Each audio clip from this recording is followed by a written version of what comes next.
తెలంగాణలో కాంగ్రెస్ గవర్నమెంట్ పాలన మంచిగానే అనిపిస్తుందా? మంచిగానే ఉంది. మంచిగా లేకేమైంది, ఫ్రీ బస్సు పెట్టే, 500 రూపాయలు గ్యాస్ ఆయే, కరెంటు ఉచితమేనాయే. అన్నీ అనుకుని అన్ని చేయలేరుగా ఎవరైనా. ఒక 1 ఇయర్లో చేస్తారా ఎవరన్నా?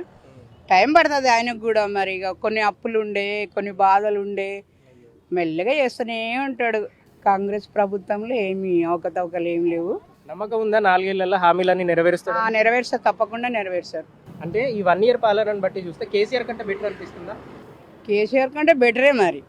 మరి ఇప్పుడు రైతు బంధు అనేది కాకపోతే వెనక ముందు కావచ్చు.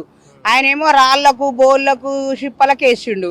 ఇప్పుడు అట్లా కాదు కదా. 10 ఎకరాల లోపున్న వాళ్ళకి, 5 ఎకరాల లోపున్న వాళ్ళకి ఆయన రైతు బంధు వేస్తా అని చెప్తుంది కదా. అదే బెటర్ కదా. కార్లలో వచ్చి ఆయన చెక్కు రాసుకొని లక్షలు చెక్కు రాసుకొని పోయిరి. అప్పుడు ఫ్రీ బస్ వేస్ట్ అంటున్నారు, ఏం చెప్తారు దాన్ని? వేస్ట్ అని ఎవరంటారండి? వేస్ట్ అని మనం ఎందుకు ఎక్కుతున్నాం మరి? వేస్ట్ అంటే వాళ్ళు అంటారు కానీ ఎందుకు ఎక్కాలి మరి? ఇప్పుడు వేస్ట్ అని మనం ఎక్కకుంటారైతే ఊకుంటలేం కదా. మనకు కొన్ని ఆదాయం అయితే కలుగుతుంది కదా. మనం ఎక్కకుంటే ఒకటే వేస్ట్ అంటే అదొక పద్ధతి. మనం ఎక్కుతూనే ఉన్నాం కదా. మనం ఎక్కినాక ఇంకా వేస్ట్ అని ఎట్లా?